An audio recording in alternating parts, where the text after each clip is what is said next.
کہ اسے فاصلے پر گرد اڑتی ہوئی دکھائی دی۔ اسے شک گزرا کہ تاتاری آ رہے ہیں، لیکن ایک سپاہی نے آ کر خبر دی کہ یہ مسلمانوں کی فوج ہے۔ لشکر قریب آ کر رک گیا۔ وہ صرف 5000 سپاہی تھے۔ خوارزم شاہ کو مایوسی ہوئی۔ ایک سوار آگے بڑھا اور خوارزم شاہ کو دور سے پہچان کر گھوڑا بھگاتا ہوا اس کے قریب آ گیا۔ یہ جلال الدین تھا۔ ایک لمحے کے لیے باپ اور بیٹا ایک دوسرے کی طرف دیکھتے رہے۔ خوارزم شاہ نے کہا، جلال گھوڑے سے نہیں اتروں گے؟ نہیں، مجھے بہت دور جانا ہے۔ میں صرف یہ پوچھنے آیا ہوں کہ آپ نے مجھے کیوں بلایا؟ تو تم میری مدد کے لیے نہیں آئے؟ اس ویران جگہ پر آپ کو کیا خطرہ ہے؟ میں موت کی تلاش میں جا رہا ہوں۔ موت سے بھاگنے والوں کی کیا مدد کر سکتا ہوں؟ خوارزم شاہ نے آگے بڑھ کر جلال الدین کے گھوڑے کی باگ پکڑتے ہوئے کہا، نہیں نہیں نہیں، میں تمہیں نہیں جانے دوں گا۔ زمین میرے لیے تنگ ہو چکی ہے، تم میرا آخری سہارا ہو۔ چلو میں تمہیں اپنا خیمہ دکھاتا ہوں، وہ تیروں سے پٹا ہے۔ آج ساری دنیا میری دشمن ہے، کیا میرا بیٹا بھی میرا ساتھ نہیں دے گا؟ آج ساری دنیا میری دشمن ہے، کیا میرا بیٹا بھی میرا ساتھ نہیں دے گا؟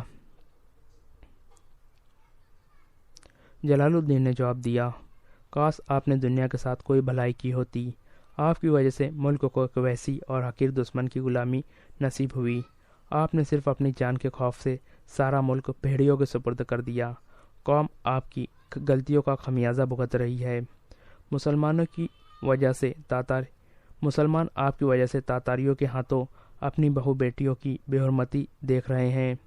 آپ آج انہیں یہ پیغام بھیجتے ہیں کہ وہ آ کر آپ کے خیمے پر پہرا دے؟ کس منہ سے؟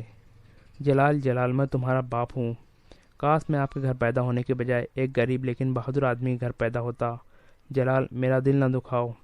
کاش آپ کے پہلو میں دل ہوتا، لیکن قدرت نے وہاں گوشت کا ایک بے جان لوتھڑا رکھ دیا ہے۔ آخر ان باتوں سے تمہارا کیا مطلب ہے؟ کچھ نہیں، آپ کے ساتھ میری آخری ملاقات ہے اور میں آپ کے پاس یہ درخواست لے کر آیا ہوں کہ خزانہ میرے حوالے کر دیجیے۔ میں چاہتا ہوں کہ بخارا اور سمرقند کے خزانوں کی طرح وہ بھی تاتاریوں کے قبضے میں نہ آ جائے۔ مجھے تازہ افواج تیار کرنے کے لیے ایک کوڑے کی ضرورت ہے۔ تو تمہارا خیال ہے کہ تم تاتاریوں کے ساتھ لڑ سکتے ہو؟ میرا شروع سے یہ خیال تھا، لیکن آپ نے میرا راستہ روکے رکھا۔ جلال، تاتاریوں کے ساتھ لڑنے کا خیال ایک جنون ہے، اور میں اس مصیبت میں اپنی رہی سہی پونجی سے محروم نہیں ہونا چاہتا۔ خدا کے لیے میرا ساتھ دو، مجھے اپنی جان سے زیادہ تمہاری جان عزیز ہے۔ اس آسمان کے نیچے ایسی جگہ ہیں جہاں ہم آرام سے باقی زندگی گزار سکتے ہیں۔ ہم مصر چلے جائیں گے، اندلس چلے جائیں گے۔ میں بزدلوں کی زندگی بسر کرنے والوں کا ساتھ دینے کے بجائے بہادری کی موت مرنے والوں کا ساتھ دوں گا۔ وہ قوم جو آپ کے تخت و تاج کے لیے خون بہاتی رہی، آج اسے میرے خون اور پسینے کی ضرورت ہے۔ میں اسے پیٹ نہیں دکھا سکتا۔ ایسے موقع پر ایک سپاہی فتح اور شکست سے بے نیاز ہو کر میدان میں کوجنے پر مجبور ہوتا ہے۔ میں اپنا فرض پورا کروں گا۔ فتح اور شکست خدا کے ہاتھ میں ہے، لیکن جیتے جی شکست کا اعتراف ایک مسلمان کے سایہ نشان نہیں۔ مجھے یہ بھی یقین ہے کہ اگر میں ان 5000 سپاہیوں کو بہادری کی موت مرنا سکھا دوں تو ساری قوم جی اٹھیں گی۔ آپ مصر جائیے، مجھے اس خزانے کی ضرورت نہیں۔ میں پیٹ پر پتھر باندھ کر اور جسم پر چیتڑے ہوڑ کر لڑوں گا، اور مجھے یقین ہے کہ قوم میرا ساتھ دیں گی۔ جلال الدین نے باغ کھینچ کر گھوڑے کو ایڑ لگا دی۔ جلال، ٹھہرو، مجھے یہاں چھوڑ کر نہ جاؤ۔ یہاں میرا کوئی نہیں، مجھے اپنے ساتھ لے چلو۔ جلال الدین نے گھوڑا روکتے ہوئے کہا، چلیے، لیکن کہا، موت کے پیچھے، آزادی کی تلاش میں۔ نہیں نہیں بیٹا، میرا کہا مانو، ہم تاتاریوں سے نہیں لڑ سکتے۔ خدا اور رسول صلی اللہ تعالیٰ علیہ وسلم کے احکام سے زیادہ میرے لیے آپ کا حکم مقدم نہیں۔ ہماری منزل اور راستے مختلف ہے۔ خدا حافظ۔ چند دن کے بعد خوارزم شاہ کو کسی نے تاتاریوں کی آمد کی خبر دی، اور وہ اپنے چند رفیقوں سمیت بحر خزر کے ایک جزیرے میں جا کر پناہ گزین ہو گیا اور وہیں گمنامی کی موت مر گیا۔ تاتاریوں کا سیل ہماگیر ترکستان، خراسان اور ایران کے وسیع میدانوں کا رخ کر رہا تھا۔ آگ اور خون کے اس طوفان کے سامنے پہاڑ، دریا اور قلعے کوئی شے نہ تھے۔ شمال اور مغرب میں تاتاریوں کے سیلاب کی لہریں سلطنت خوارزم کی حدود سے آگے گزر کر دریائے دینبر کے کناروں کو چھو رہی تھی۔ چنگیز خان کا ایک بیٹا روس میں ماسکو کے دروازے پر دستک دے رہا تھا اور دوسرا مشرقی یورپ کی چھوٹی چھوٹی سلطنتوں کو تخت تاراج کر رہا تھا، لیکن خوارزم شاہ کی وسیع سلطنت میں ابھی تک کئی ایک ناقابل تسخیر چٹان موجود تھی۔ سیلاب کی تند و تیز لہریں کئی بار اس کے اوپر سے گزر گئی، لیکن اسے متزلزل نہ کر سکی۔ خوارزم شاہ کی خاکستر میں ابھی تک آگ کی ایک چنگاری سلگ رہی تھی، اور چنگیز خان یہ خطرہ محسوس کر رہا تھا کہ اگر اس چنگاری کو ختم نہ کیا گیا تو راکھ کا یہ انبار کسی دن ایک آتش فشاں پہاڑ بن کر پھوٹ پڑے گا۔ یہ آہنی چٹان اور یہ نہ بجھنے والی چنگاری جلال الدین تھا، ایک بزدل باپ کا بہادر بیٹا۔ وہ ان لوگوں میں سے تھا جو جیتے جی ہار ماننا نہیں جانتے، جو فتح اور شکست سے بے نیاز ہو کر لڑتے ہیں، فوج میں کودتے ہوئے طوفان میں کودتے ہوئے سمندر کی گہرائی کی پرواہ نہیں کرتے۔ جلال الدین نے جابازوں کی ایک مٹھی پر جماعت کے ساتھ کئی میدانوں میں تاتاریوں کا مقابلہ کیا۔ وہ ایک جگہ سے شکست کھا کر نکلتا اور دوسرے دن یہ سنا جاتا کہ وہ 30 یا 40 کوس دور اپنی سلطنت کے کسی کھوئے ہوئے شہر کو واپس لے چکا ہے۔ کبھی اس کے ساتھ 5000 سپاہی ہوتے، کبھی 500 اور کبھی 5 سپاہی سے بھی کم، لیکن وہ لڑتا رہا۔ اس کے ساتھ 5000 لیکن وہ لڑتا رہا۔ وہ بھوکے شیر کی طرح عقب سے حملہ کرتا اور عقاب کی طرح ہر وار پر جھپٹتا، اور تاتاریوں کے دیکھتے دیکھتے کسی پہاڑ یا جنگل میں روپوش ہو جاتا۔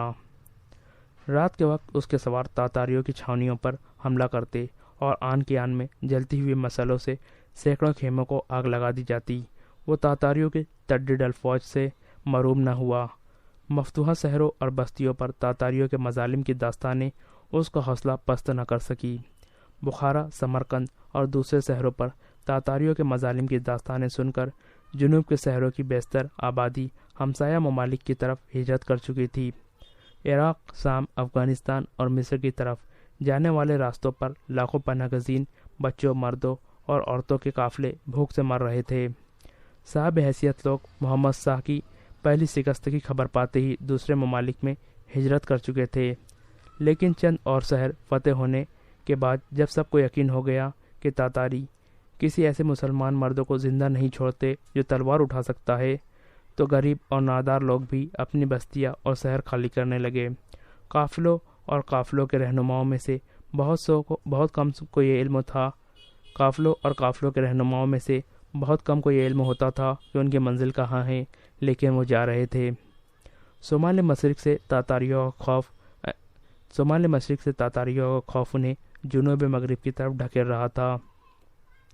جن قافلوں کا تاتاریوں سے تصادم ہو جاتا، ان میں سے چند خوبصورت عورتوں کے سوا باقی تمام کو قتل کر دیا جاتا۔ روز ازل سے لے کر اب تک دن کے وقت سورج اور رات کے وقت ستاروں نے خدا کی زمین پر اپنی آنکھوں سے ایسے مظالم نہ دیکھے تھے۔ پناہ گزینوں کی زیادہ تر تعداد مرو کا رخ کر رہی تھی، اور یہ وہ شہر تھا جو 6 صدیاں بیشتر ترکستان کے فاتح اعظم قطبہ بن مسلم باہلی کا مستقر تھا، جہاں سلطان سنجر سلجوقی کی قبر موجود تھی۔ جلال الدین کی سرگرمیوں کے باعث بیشتر پناہ گزینوں کو تاتاریوں کے ہاتھوں سے بچ کر مرو پہنچنے کا موقع مل گیا۔ چند مہینوں میں مرو میں کئی لاکھ پناہ گزین جمع ہو چکے تھے۔ طاہر کو قید ہوئے 10 مہینے گزر چکے تھے۔ ابتدائی چند ہفتے عوام بہت مستعل رہے، لیکن آہستہ آہستہ ان کا جوش و خروش ٹھنڈا پڑ گیا اور مظاہرے بند ہو گئے۔ حکومت نے عوام کی طرف سے مطمئن ہو کر عبدالعزیز، عبدالملک اور ان کے ساتھیوں کے خلاف حکومت کے خلاف نفرت پھیلانے کے جرم میں گرفتاری کے احکام جاری کر دیے، لیکن سنجیدہ اور بااثر لوگوں کا ایک طبقہ ان کا حامی تھا اور حکومت کو انہیں پرامن طریقے سے گرفتار کرنے کا موقع نہ ملا۔ بخارا، سمرقند، طوس، ترمز اور رے کے متعلق المناک خبریں سن کر اہل بغداد نے پھر کروٹ لی اور طاہر کی حامیوں کی تعداد میں اضافہ ہونے لگا۔ پناہ گزینوں کا ایک قافلہ بغداد پہنچا اور ان کی زبانی تاتاریوں کی روح فرسا مظالم کی داستانیں سننے کے بعد بغداد کی ہر محفل میں خلیفہ اور عمرائے سلطنت کی بے حسی پر نکتہ چینی میں اضافہ ہونے لگا۔ تاتاریوں کے ایران میں داخل ہونے کی خبر سن کر ان کی بے چینی اور خوف و ہراس میں تبدیل ہو گئی، اور لوگ کھلے بندوں، وزیر اعظم، خلیفہ اور دوسرے عمرا کے خلاف غم و غصے کا اظہار کرنے لگے۔ ایک رات شہر کے ہر مسجد کے دروازے پر اس مضمون کے اشتہار چسپاں تھے۔ غفلت کی نیند سونے والوں جاگو، ہلاکت اور بربادی کا طوفان بغداد کے دروازے پر دستک دے رہا ہے۔ جن لوگوں کو تم اپنا محافظ سمجھتے ہو وہ تاتاریوں کے ساتھ تمہاری عزت اور آزادی کا سودا کر چکے ہیں۔ کیا اب تک حکومت کی غیر جانبداری یہ ثابت کرنے کے لیے کافی نہیں کہ طاہر بن یوسف نے خلیفہ اور چنگیز خان کے درمیان جس خفیہ سمجھوتے کا انکشاف کیا تھا وہ ہو چکا ہے؟ اگر طاہر کا الزام غلط تھا تو حکومت اس پر کھلی عدالت میں مقدمہ چلانے کی جرت کیوں نہیں کرتی؟ اگر خلیفہ کو علاؤالدین محمد خوارزم شاہ سے دشمنی تھی تو وہ چل بسا۔ اب ترکستان، خراسان اور